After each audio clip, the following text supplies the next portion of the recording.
Hey, what is up? And welcome to Goddess on the Rise. I am your host, Sarah Burke, and if you're here, thank you. This podcast is all about being real, raw, and authentic AF. So if that's not your vibe, go ahead and skedaddle. But for the women who are here, this is your time to step in your power, to be confident as fuck, and just be that self-loving goddess on the rise that is in every single one of us. So buckle up, girlfriend. We are going on a ride.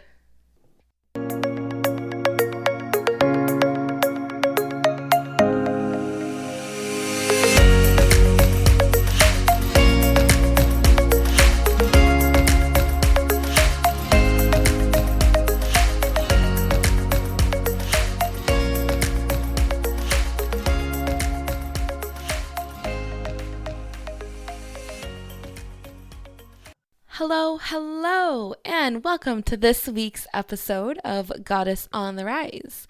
And if you're new here, hi, I am Sarah. I am your host of Goddess on the Rise, and I'm so excited to bring you this week's episode.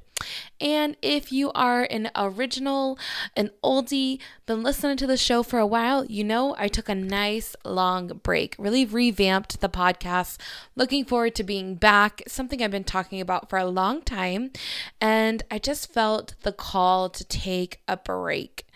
It's one of the things that I've been struggling with so much here lately, and I'm so thankful that you guys are following me over on Instagram, and you probably already knew that, so love you so much for being here. Today's episode is super special. I interviewed my best friend, aka Brandy Frank, and we talked all about her son's very rough medical condition.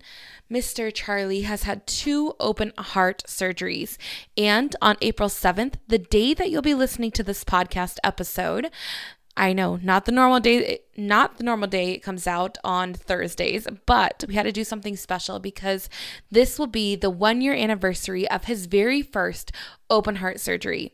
So I just want to say thank you. If you're new here and you have found Brandy and you're listening to her story, do me a favor and share this episode. It's one of the quickest ways to get the word out and really spread awareness for CHD. Here soon, Brandy's going to be coming on and sharing all about Charley and what their lives has really looked like the past 2 years. And let me tell you what, you probably want to grab the Kleenexes because I know I did a couple times. Maybe that's just because she's my best friend, but I doubt it. Their story is a story of trauma, heartache, but also some really beautiful revelations and a community that really came together and supported them. I'm happy to be a part of that community today, and I'm happy to support her and her family in any way I possibly can. So Brandy, I know you're listening, obviously. I want to say thank you. Thank you for sharing your family with me. Thank you for allowing me to support you. And thank you for sharing your voice on this podcast and being the most amazing advocate for your son. One of the best advocates I have ever seen in my entire nursing career and really just ever. Brandy researches CHD like it is her full-time job. She supports her son every ounce of the way.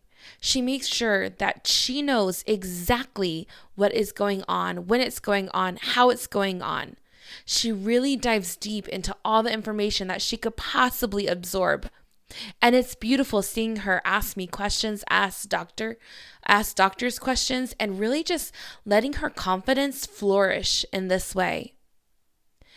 Brandy, I'm so proud of you. I'm so proud of who you've become. And I want to say I love you so much. And you really are a role model for all moms to look up to. Without further ado, I will welcome Miss Brandy. Now, I want to tell you guys one thing. She is currently driving her way to Columbus for some more appointments for Charley. They'll be staying overnight in the Ronald McDonald house while I'm recording this episode. So the sound quality isn't the greatest, but you'll understand exactly what she's saying and what she is sharing. So again, please share this episode. Help us spread awareness for CHD. Thank you so much for listening, and here she is. All right, we have Miss Brandy Frank here. Brandy, say hello. Hi. How are you? How are you today? I'm good. Good. I'm really excited to be here and speak my truth about Charley's heart disease and the way it's affected me. I love it. So that kind of just leads us into the very first thing. What brings you on today? What made you really scream, yeah, let's do this? Well, I honestly feel just so much release whenever I get to speak about everything when it comes to Charley, when it comes to what he goes through and how it makes me feel. I couldn't pass up an opportunity for this emotional release that it gives me. So when you agreed to do this, it just made my heart explode, and it just, I don't know, it just made me feel like it was my chance to finally share our story. Right. Absolutely. And I really love that. I remember we kind of talked about this before, doing a podcast episode on this. And it was around, I think, his second heart surgery that I was like, you guys had to go back to the ER after being released. And I was searching, as a friend, ways to support you, ways to get the word out, ways to really fundraise with your sister, with your amazing group, which we'll get into here soon. And I was thinking of the resources that I could possibly offer, and I was like, why didn't I think about this sooner? Why don't you come on when you're ready on the podcast, so that way we can really just raise awareness here, because so many people struggle with this. Is that correct? Oh, absolutely. Yeah. 100%. And it's not something that I hear a lot of people talk about. Do you feel that way too? Right. I honestly had no idea about heart disease. I've heard of people having it later in life that they've developed, but never heard of anyone born with it. Yeah. And the fact that it's affected me and my family it just gives me goosebumps, and it's hard. Yeah. It is. It's really hard. Right. So, Brandy, why April 7th? Why did you want to release this on April 7th? Well, that was Charley's first open heart surgery date, and I really wanted to switch around the emotion around that day. It was a heavy, sad day a year ago, and I just wanted to flip script and bring some positivity towards it and really shine some light on it, because I don't want to be all the way in my feels on April 7th. I don't want to always remember this day as something traumatic and stressful. And so just to have more positive feelings centered around it is something that I would love to do. Yeah. I love that. It's so beautiful. So I'm tearing up now. I'm sitting here talking about it, and I'm already so emotional. Right. And you know what is so beautiful is that you're really in a safe place right now, right? You're here, you're using your voice for Charley, and that's what life has looked like, right? Since he's been born. Really just advocating for him. Yeah. Yeah. That's beautiful. And I think that this is so important for people to really see this side of, what this heart disease really looks like. Yeah, absolutely. Yeah. And I can't thank you enough for giving me this safe place to do it, and just being a safe place for me. Oh, you're going to make me cry next. I love you so much. I love you too. Do you need a minute? No, I'm okay. Okay. All right. Whew. I'm sending Sorry, you. girlfriend. No, you're good. I'm sending you some beautiful Reiki energy right now, and I know you're always accepting of it. So I hope you can just like really feel that and let it melt you and release you for a second here. Yeah. Beautiful. And whenever you're ready, I want to kind of talk a little bit about what this disease is that Charley has and what does it look like? So Charley was diagnosed with atrioventricular septal defect and double outlet right ventricle, and also pulmonary valve stenosis and mitral valve stenosis. And those AV canal, the atrioventricular septal defect, has been repaired. That was what was repaired a year ago. Mm-hmm. And also the double outlet right ventricle was repaired also. But the lifelong disease of what Charley has going on is this mitral valve disease and the pulmonary valve stenosis. So this is something that's going to be a lifelong battle. It is something that happens in the AV canal.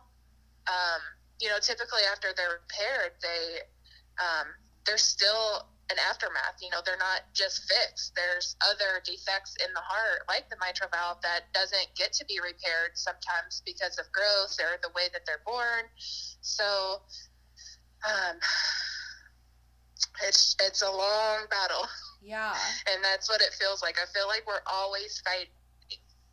Right. Yeah. And so all of this is kind of under the umbrella of congenital heart defects. Is that correct? Yep. Right. And so, or disease, if you will. It's, Beautiful. Yeah. So you're talking about you're really talking about the heart here, but then we have all the other issues that because of the heart is going wrong with Charley. Do you want to talk about that a little bit? Yeah. Because the heart pumps, so it's, our main organ. It's the center of our body almost. And because with heart disease, his heart has to pump overtime and in overdrive. It's got to pump so hard. It makes feeding the most challenging thing for Charley. It makes walking and just the simple things that we don't understand as a healthy, normal individual with a normal functioning heart. We don't understand how our heart really plays a role in these day-to-day activities. But I've really been able to see firsthand with Charley how it's hard work. It's hard for him to eat. It's hard for him to eat a lot because of the endurance that it takes. He is almost 18 months old, and he is not walking yet. That takes a lot of hard work and a lot of strength. And, he's had two open heart surgeries up until this day, and it's kind of like pushed him back a little bit when it comes to gaining that stamina and strength and stuff. So the heart's a big deal. Yeah, absolutely. It really is. I love that I've learned more about it, but I hate the way that I've had to learn about it. Absolutely. And you said something that really keyed me to think of something else. You said, it takes a lot of stamina and kind of gaining that. And speaking of gaining, let's talk a little bit about what Charley's weight has looked like and what eating has really looked like for Charley. Can you go into detail about that? Yeah, his weight has been on the list of stressful things for me. He was born almost 1 ounce away from being 10 pounds, and it explains all the back problems that I had. So he was a healthy, chunky boy when he was born, and all the doctors were just so amazed that this heart baby with congenital heart disease was this chunky, and he made it full term, and he was great. You would think that looking at him, he was normal and healthy.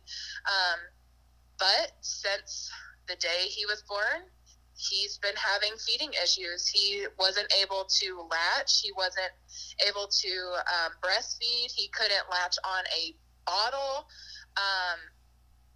And it just seems like it's been one problem after another when it comes to feeding just since he was born, and he struggled to gain weight. That's what kept us in the NICU, was the fact that he wouldn't eat enough to start gaining. He would drop below his birth weight, and then he would gain a little bit, and then he'd drop because he wasn't eating. So it took 6 months to finally get him to 15 pounds. And I feel like we struggled because it took, I'm kind of skipping some months here, but from the time he was born to 2 months old, we were just bottle feeding him. And it was so chaotic, and I lost a lot of sleep. And we finally had to come to the conclusion that Charley needed a G-tube. And that was probably the first hardest decision we had to make for him. And I knew it wasn't going to stop there, that was only the beginning. So I'll never forget how the nurses, when they put in the NG tube down his nose and his throat, how that felt to hear Charley just cry. And that was like the first time I really felt like such an intense amount of emotional pain about this journey. It was like, why is there such issues when it comes to this? Why does he have to have this G-tube? Like, why does he have to be put through this? Like, it makes sense, but it doesn't sometimes.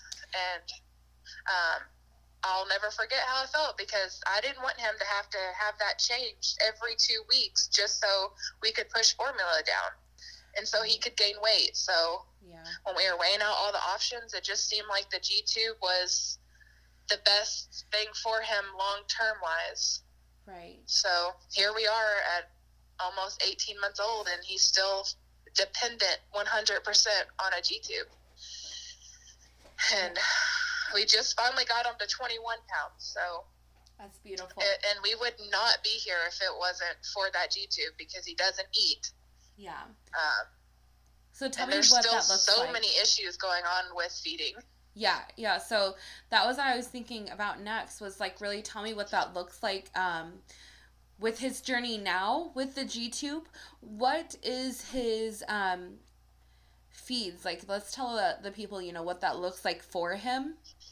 Okay. That'd be really interesting. So he was on a pump up until July of last year. So what's that, like 8 months ago maybe? Mm-hmm. And we started doing it by gravity. And it was like such a relief to not have to pack around this pump. I got to be somewhat normal. It just relieved a lot of pressure from me. And so we were just feeding by a really big syringe and just letting it go down naturally. Well, when he got this mitral valve replaced back in January, things were good. I felt like the first couple days when he got home from his mitral valve replacement that he was eating. And then once his high heart rate of 300 sent him back to the ER, and he had to be life flighted, he hasn't been eating since. So there's been a lot of gut issues that's stemmed around that too. I think his whole body is out of whack. So that's put us back on the pump. That's not my best friend. So now he is eating 14 hours a day, or actually it's at night, should I say. He's hooked up to the pump, and he's taking about, I would say, 16 ounces of milk over 14 hours. And it doesn't matter if he's playing, it doesn't matter what he's doing, he's got to be followed around with this pump and metal pole until he goes to bed, and then he's still hooked up. So right. And you said 16 ounces, is that correct? Yep. Wow. Can you imagine 16 ounces over 14 hours? That's not very much, right? Yeah. Yeah. So what does he doesn't enjoy it at all. Yeah. What does his food intake look like during the day? Is he still eating during the day? It's really hit or miss. One day he could eat great, and the next day the things that I know that he likes, like a banana or eggs, he would refuse to eat, and he's just not consistent, and that's what's the most. What the struggle is, because I know he can eat, and I know if from a heart standpoint of view as well, he would eat. Yeah. So I want to go into a little bit about some of the things that you had mentioned when you were talking about his food intake and what his journey like that has been like. And one of the things that you had mentioned, I don't think we've talked about yet, is the fact that he has already had a second open heart surgery. Is that correct? Yep. Yeah, tell me a little bit about that, and then about what that's looked like as far as like the ER visits and kind of what's going on even today. So he had his second open heart surgery in January, so just 2 months ago, and he had his mitral valve replaced because with the disease atrioventricular septal defect, your mitral valve is wonky, to say the least. It's not born normal. It's gonna need repair or replacement at some point in that child's life. And it just so happens that with Charley, he needed his replaced a lot sooner than some kids, and that was really putting him in heart failure. It was declining his eating, and I knew that there was something wrong because he was eating great, and then the pressures in his heart started building up again with the mitral valve and flooding his lungs, and that just made it really difficult for him to eat. And over time, it just showed that it was Charley's time for him to get a mitral valve replacement. So he now has a cylinder valve and is on 2 blood thinners for this valve, so that way we can keep it fully functioning without any complications with the blood. And honestly, after his surgery, I thought he was doing wonderful. We got released after being in there for, I believe it was 9 days for the mitral valve replacement. Mm-hmm. And then we come home, and we were only home for, I want to say 3 days before he just started acting really funny. The first day that we got home, he ate I've never seen him eat so many spaghetti and meatballs. He was thriving, and I was like, oh my gosh, I kept telling my mother-in-law, like, he is eating so good, like, this was so needed, and I felt so validated. And then 2 days later, he kept pulling the blanket off of the couch and was trying to just lay there on the floor in the middle of the day, and he would wake up from sleeping, he'd wake up in the morning from sleeping all night, and he was yawning, and I'm like, what is wrong with you? And so he just kept pulling that blanket off the floor all day long, like he was just so tired.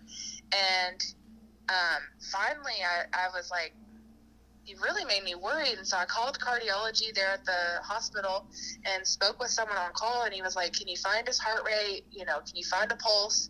And I couldn't. I mean, I could feel his heart rate through his heartbeat through his chest, and it was so fast I couldn't even count it. And thank goodness honestly, the cardiologist on call made me feel like there was nothing wrong, and it was really frustrating. So I ended up hanging up the phone with him and taking him to the ER, and they got him hooked up to the heart monitor and machine, and I thought there was something wrong with their stuff, because I was like 298 for his heart rate, and I'm like, is that right? And that nurse said, yes, that's right, and it explained why he was just so out of it and just not like himself. He was tired because his heart was beating at 300 beats per minute. Right. And they ended up getting in contact with his hospital, because technically it's Charley is Nationwide's patient, not this local hospital. So they were taking orders from 2 hours away. Oh my gosh, yeah. Yeah, so they were having to get permission and stuff. And so then what did that look like for you guys? What happened after that? Oh, we ended up trying to, honestly, it's such a blur. I just remember, like, I knew I was scared on the inside, but I was just staying calm because I knew at this point there was nothing that I could do. Right. There was absolutely nothing. And I just remember, silently praying, and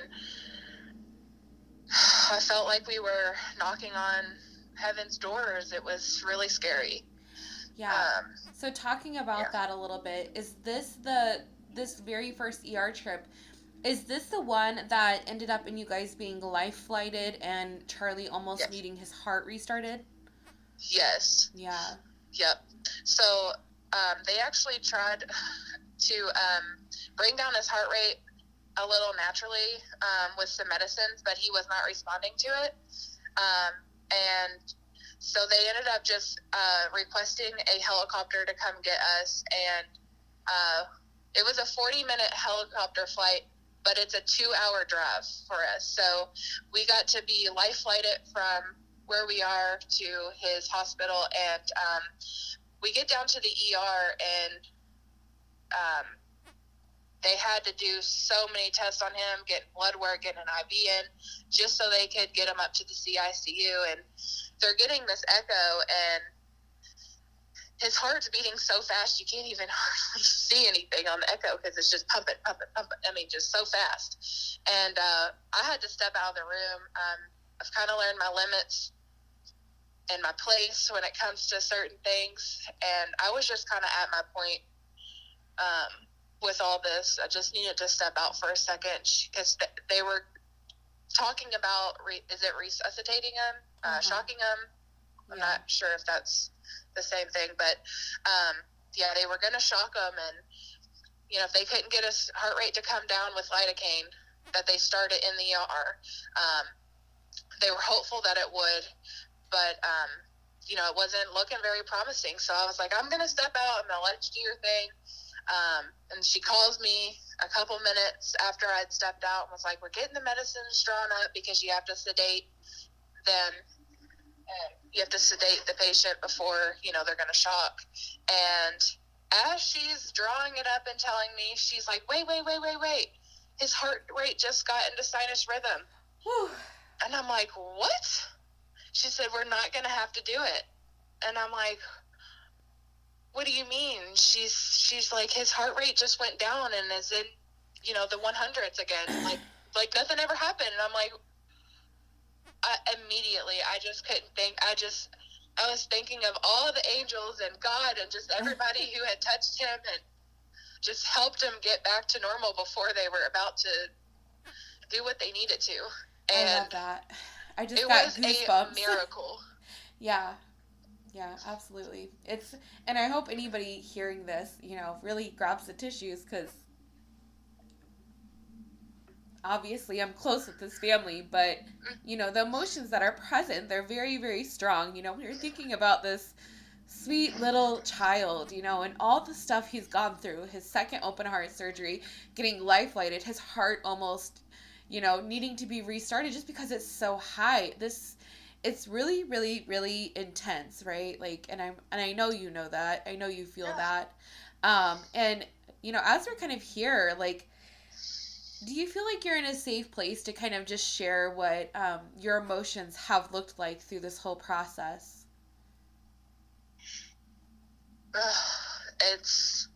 They've been all over the place. Right. I've been angry. I've been sad. I've been depressed. I've been joyful, and just about every emotion that you could think of. Yeah. I've felt I've felt hopeful, and then I've had it snatched from me, and then and it feels like these emotions just always cycle. They don't ever leave. Right. And fear, it never ever leaves. So, and as much faith as you want to have and positivity, there comes a point when you just have to be like real and just sit with your emotions and the scariness of it all. right.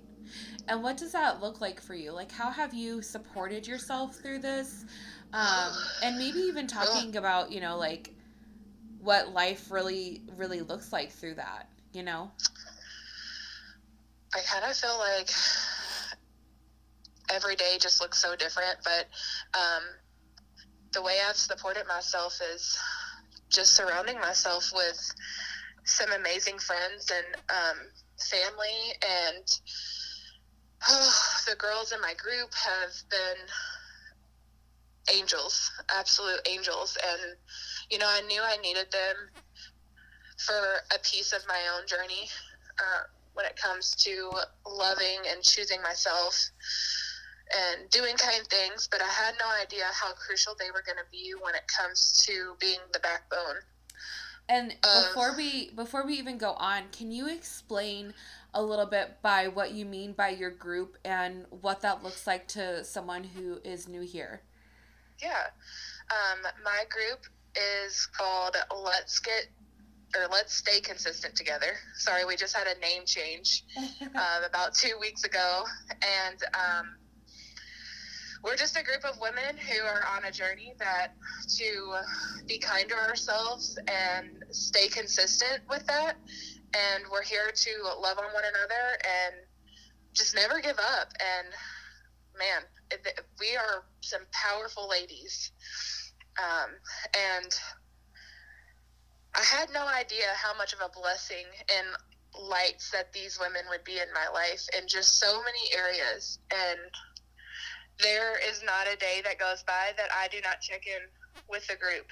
That if I need a smile, if I need light or happiness, I know one place that I can turn to, and that's my group. Right. I could talk about it for a long time, but this isn't what it's about. Yeah, and a little bit, even to dive just a little bit deeper into it, it all started, really just based on workouts and nutrition. Is that fair to say? Yeah. Yeah. So really, you're just like coming together for support with that. Yeah, yeah. So it's really kind of just based on this ideal of like really putting yourself first, as far as like, your workouts. You choose to work out every single day for yourself. Is that right, Brandy? Yeah, just doing something that makes me feel good, and because I have a lot of shit that weighs me down, and it's like all these other things that I put on this priority list, and where's been myself? And so finally putting myself there and teaching others to do the same has just been so empowering. I love that. And it seems like it's really been key for you and your emotions. Is that fair to say? Yeah, it's been a safe place. Yeah, I love that. And to just cry and be happy and get hyped up and just everything I need in one.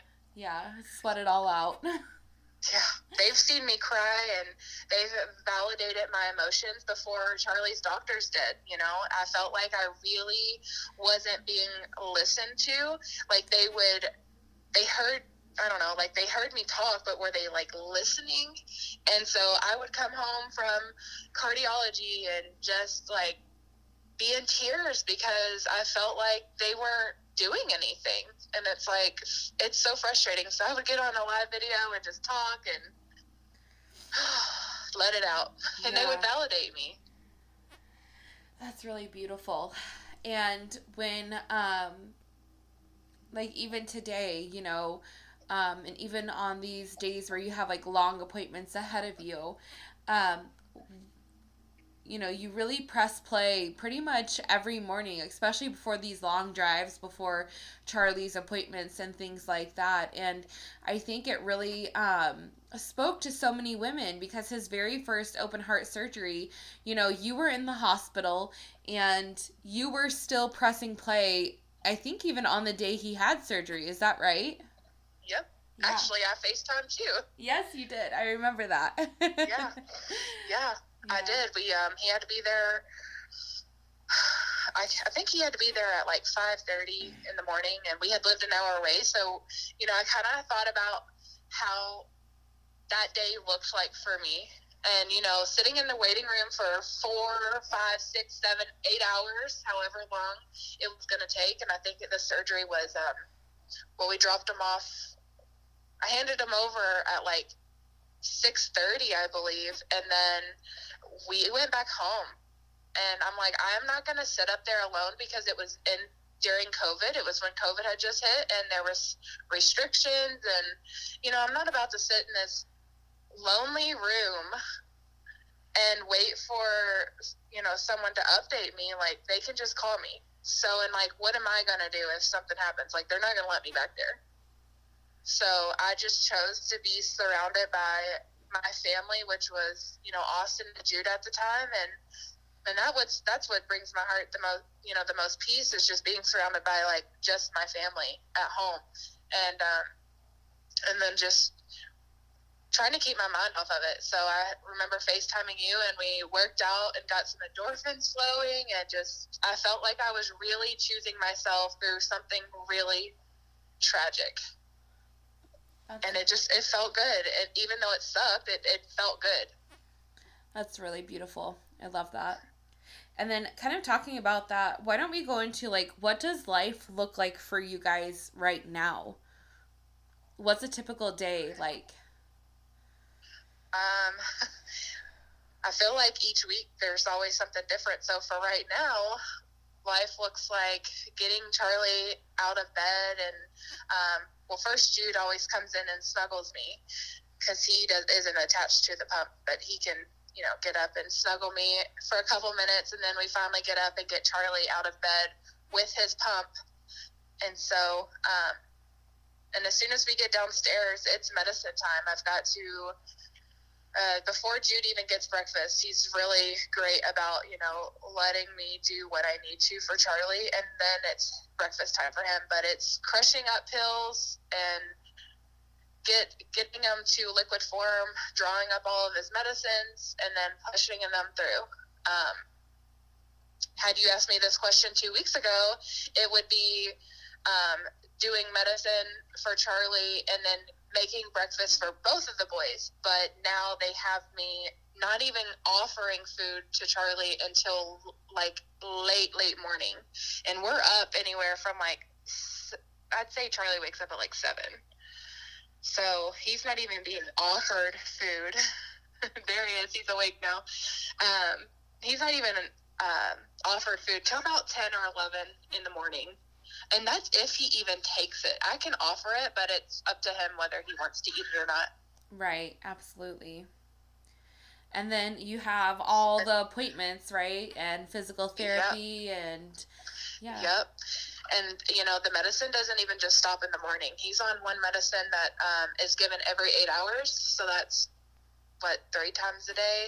Mm-hmm. So it's 8 o'clock meds. There's one at 10 a.m. There's one at 7. No, I'm sorry. There's one at 11 a.m., one at 7, and then 3:30 in the morning. So it's kind of like I have a newborn again. Like, he gets to sleep through the night, but I don't. Right. That's pretty intense. And then meds right before bed. Yeah. With and that's throw in our appointments on Monday, and those are just our scheduled normal appointments, and physical therapy on Friday. And then any traveling that we have to do during the week to come, to our home base, which is nationwide, and, do any appointments for that. Right. So I feel like we're in the car a lot. Yes. So where are you going today, and what does that look like for you? And tell us about your appointment that's tomorrow as well. So today we actually are traveling down to Columbus for a swallow study. This will be a second swallow study because he's choking on thickened liquids. So we're going to see if he's aspirating again, And then he is also getting his INR checked to see how thick or thin his blood is. So that way we can keep him on the right dose for his Coumadin and keep that valve working as best as possible. And then, and then tomorrow we have genetics, which will hopefully give us a lot of light on maybe some syndromes or something, any type of, any other disease or anything that's happening with Charley that we haven't had answer to. There's a lot of answers that can be given when it comes to genetics, and that's something that we haven't been able to do since he's been born, because everything's always been like heart, or G-tube doctor or GI doctor. So now we finally get to have hopefully some clarity on what's really going on, behind the scenes. And maybe it can help us with feeding. Maybe there's something going on with him that we don't know, because behavior-wise, Charley is a little different. So I'm hopeful for some insight. Some really great insight hopefully coming up. And speaking towards that even more, do you guys have any kind of medical causes that you have found out about so far that relates to his heart disease? No, and I wish I did. I feel like it would bring a lot of peace to not only my heart, but every other family that has a child or any other patient that has heart disease, just to know why and what causes this. But there's not enough research here in the U.S. And it's actually something that I just learned is that our numbers for research actually come from Canada, because there's not enough funding here. Wow, I did not know that either. Yeah. That's really interesting. So all these statistics that we have come from Canada. Wow. And that's why there's just so much. That's why I'm just so passionate about, talking about it and bringing light to it, because, cancer patients, and they have funding for that. They have it. Not every cancer has cures. Not, I am fully aware of the sensitivity to that, but they are funded. Heart disease is not. Right. And heart disease can happen to anybody. It's taking kids' lives away from before birth and even after. Yeah, absolutely. Absolutely. So that really kind of brings me on to the next question. What has this looked like for you guys as far as hospital stays, medical bills, and even financial struggles? Can you speak on that a little bit? Hospital stays are never the amount of time that they say. They always have this typical, I guess, status quo of 7 to 10 days, but Charley's a lot different. I think it should depend on any kid, and so hospital stays are. I feel like this year has just been, we've been living at the hospital. The financial struggle of it all. Thankfully, we are now with Medicaid, but before we were approved for Medicaid, which took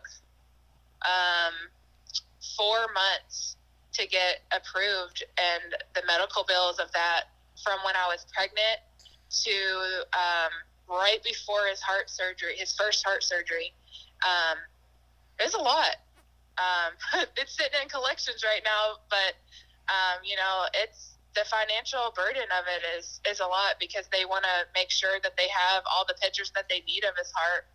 When I was pregnant, I was getting an echo about every 2 weeks, and that's probably the most financial burden that we're still seeing almost 2 years ago. And I'm thankful for Medicaid providing assistance for us, because there's absolutely no way that we could afford to pay this out of pocket. And so tell me a little bit more about Medicaid. Like, what does that mean? What does that look like for people that have no clue? so we have our primary insurance, and what they do not pick up, Medicaid does usually. um, and honestly, since we've moved, we did a move from Kentucky to Ohio back in July, so things are a little different. Medicaid used to actually pay for someone to come in the house to help assist me, and they do not do that here. And if they do, I don't know about it. But they also help cover his formula that is $500 in 1 month. That's how much it comes up to. Because he's such on a high calorie formula and takes so much of it, they do provide relief with that. And yeah, I mean, and the fundraisers that you and the group of girls have put together, and with the shirts and stuff, has really provided relief as far as getting to our appointments and allowing Austin to, he hasn't really been able to take much time off now, but to be able to be a family while we're going through the surgeries and all the appointments, to be able to not have to worry about him going to work and putting that workload on him has been more than anything. It's, don't get me wrong, Medicaid's great and pays for things, but that the fundraising and the shirts and the donations and stuff has really been able to give Austin who is my husband, by the way, he's been able to breathe. It's been able to help lighten the load, because he goes in, he wakes up every morning at 2:30 in the morning and has to clock in by 4 a.m. and he gets off at 2:30 in the afternoon. And he comes home and he's a dad, and he's fixing up our home that we just bought literally a week before Charlie's second open heart surgery. And just to be able to have a little something to fall back on, so that way, like, when he needs a day to rest or he wants to come to our appointment, he can. And we're just so thankful for that. That's Grateful. Really beautiful. I'm so glad that has really happened. Lots of beautiful families have come together to really rally for you and support you guys, and it's been beautiful to see. It's gone a long way, and a lot further than probably you guys think, but yeah. Absolutely. I'm so glad. Yeah, because and that's the thing, you're putting a lot of miles on your car, you're using a lot of gas, you're having to eat out or prep a lot of food at one time, just like tonight or today, you're driving 2 hours to Columbus, staying overnight at the Ronald McDonald, and you have to drive 2 hours back tomorrow. And this is what your life has looked like since the open heart surgery, right? You've had appointments every week that's a few hours away. Every week. And last week, I was there twice. So I drove down on Wednesday and drove back Wednesday night, and drove down Thursday and drove back home Thursday. Yeah, and that's 8 hours of driving alone, right? Yeah, I think it's 200 miles. Oh. One way. Yeah, that's pretty intense. It's, yeah. Yeah. It is. Putting it lightly. Yeah. And I'm just thankful that there's cell phones, because I call a lot of people. Right. That's beautiful. I love it. And then let's talk a little bit about how all of this has really affected Jude, his relationship with his brother, his relationship with you, and even his relationship with Austin. I know this is a touchy subject for you, so take your time. Yeah. Goodness, he's only 4. And I feel like he's had so much weight of the world on his shoulders with all of this, and has had to grow up a little faster than most. And I feel like it's so hard for him to really understand and comprehend what is really going on. Why does my brother have so many appointments? Like, why does he come home with, and I can't touch him? Why does he come home and he's so fragile? Why can't he just play with him like a normal brother? Why is like mom always telling him, you got to be careful, you have to be gentle? And I feel like as time goes on, I see more things that he's struggling with when it comes to all of this. I can't imagine how confusing it is, knowing that I'm not there right now. He's with his grandma so much, and why does Charley and mommy always have to leave? I'm still kind of in the process of like having better resources for him, and it comes out in frustration and anger, and that's just something that as we keep going through this process that we're going to have to keep becoming better with him with. But he gets lots of love and attention, and I just baby him. I'm not even gonna lie. I am 100% a huge advocate for just letting kids just be kids. And he's 4. He's not 10. If he wants to come cuddle in bed with me, he totally can. Because I'm missing time with him, and he's missing time with his mom, and he's missing time with his brother.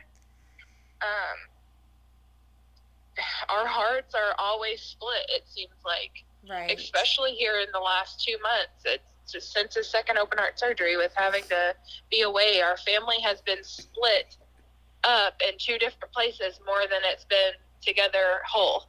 Right. Absolutely. It weighs on my heart the most with Jude. Like, don't get me wrong, this is hard on Charley, and I have my own moments with, with the way it probably feels for Charley, and the heaviness of it all, but I can't imagine being 4 and having to go through this. Yeah. It's confusing.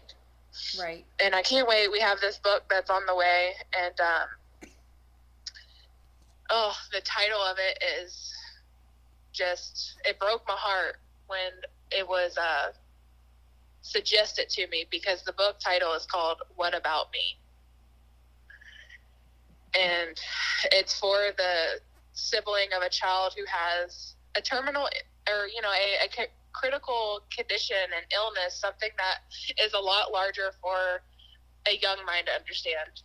So I can't wait until it gets here and we can really help him process feelings and the overwhelming things that he feels on a day-to-day basis. So that is beautiful. And I love how, we really talk about how, like, you're an advocate for Charley, but honestly, you're really the same amount of advocate for Jude and his feelings, and allowing him to talk about how this has really affected him, right?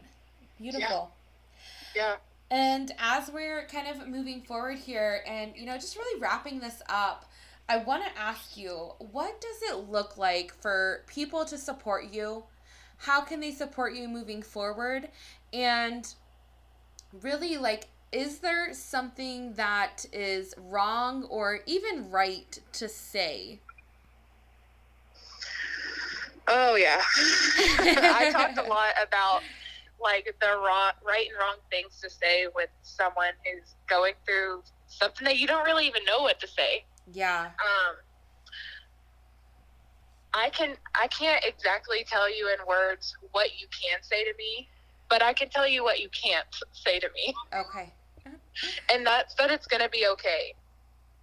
I don't think that's a very appropriate thing to tell anyone, is that it's going to be okay, because sometimes you just don't know that it is. You are hopeful that it's going to be okay, but we truly don't know.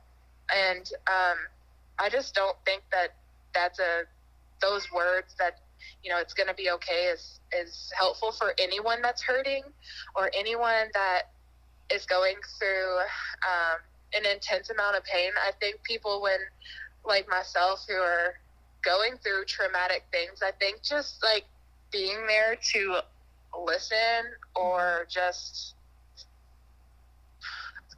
I don't know, just like letting them be with their feelings and just validating that, you know, that it is hard and that there is a lot going on, and just validating that, because sometimes that's all we really need, is just knowing that like it does suck. And although you may not know how it feels or what our life is like, just imagining being in my shoes it's a heavy set of shoes to wear. And yeah, I mean, ways of supporting, sometimes just even saying like, hey, I've been thinking about you, means so much. I feel like support goes a long way in just being there for somebody. It could be a comment, a text, a call. It doesn't matter. Just letting that person know that you're thinking about them just really does go a long way. Yeah, I really love that. And I kind of want to just go into this just real quick here. As we're talking about that, even I've said to you a lot of times, you know, when you're in the hospital, when you're really struggling with, you know, your emotions and what's going on with Charley, I've even texted you and saying, you know, like, I don't know what to say, but I'm here, you know, and your feelings are valid. Is there anything else, you know, for the people that are like, I don't really know what to say? Can you think of something for them to say, or how that looks like for you? Does that make sense?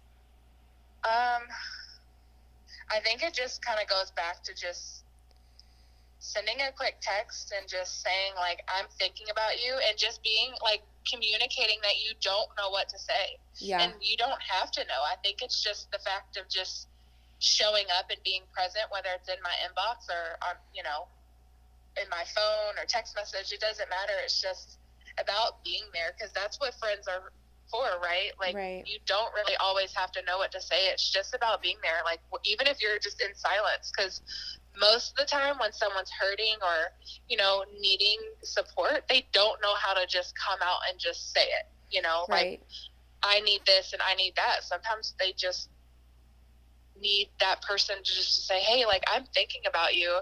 You don't have to respond, but I just want to let you know that you crossed my mind. And like that, most of the time, like, if you tell me not to respond, I'm probably going to respond. But, you know, just using your words and communicating. Yeah, I really love that. And even, you know, I've kind of learned through all this process and like, you know, supporting you, is that just holding space for you and letting you know, like, hey, like, I'm a safe place for you. So if you need to let your Absolutely. feelings out, yeah, like I'm available for that. And really just letting that be. So there's been plenty of times where I've said that, and you know, you haven't needed it, and that's great. But just knowing that, you know, that's a way that I can support you, and I'm sure you knowing that you're supported in that way, is beneficial.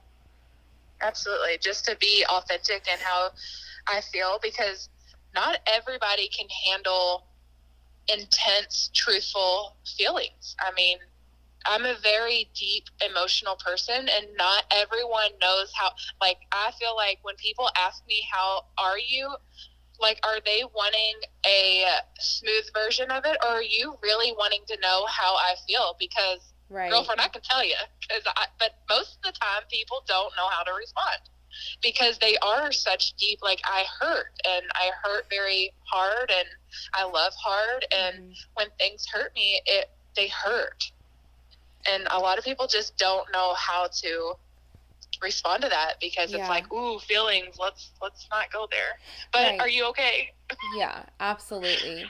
And you know, being on the opposite end of that, you know, if you were to express emotions to someone, and you know, that person really doesn't know how to respond to that, just honestly being honest there and just saying, you know, like, hey, that's a lot, like, but I'm holding space for you, you know.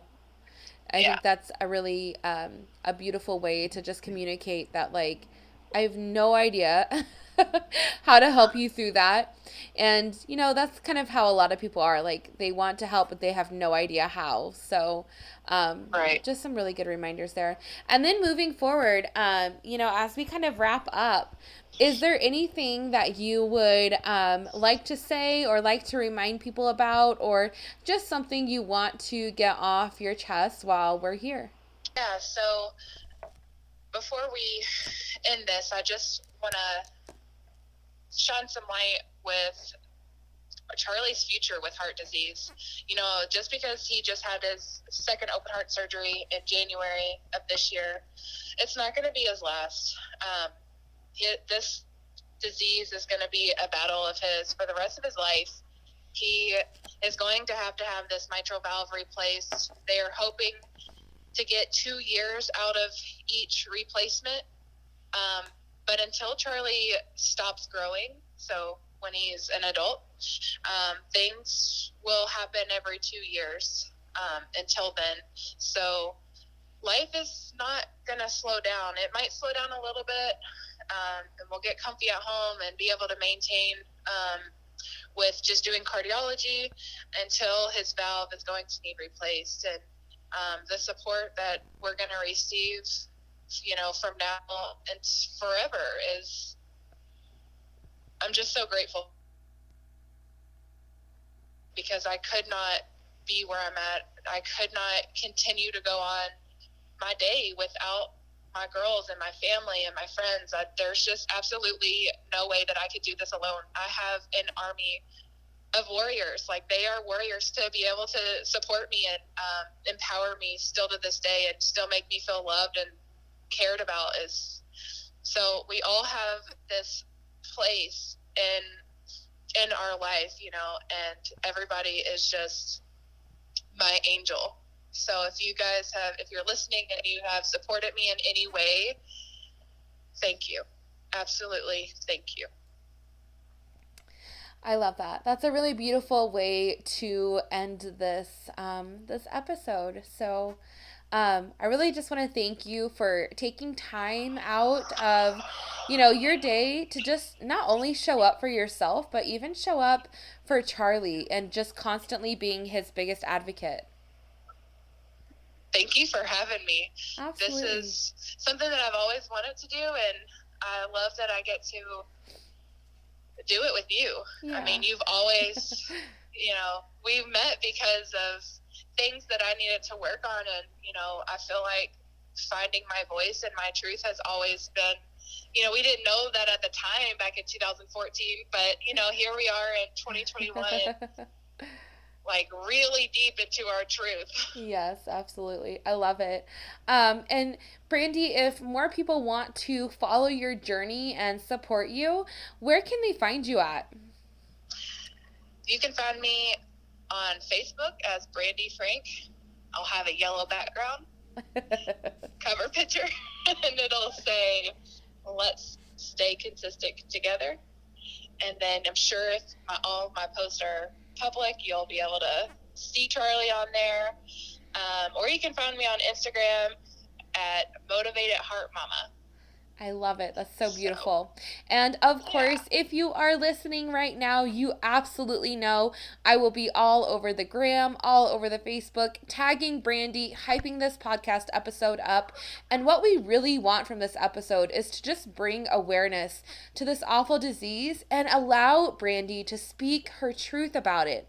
So if you have made it to this point, please, please share this episode. Help us get some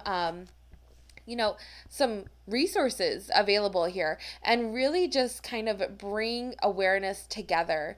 It would be a beautiful blessing for Brandy and her family to have this episode shared, to have Charley's story shared, especially on his 1 year open heart surgery anniversary.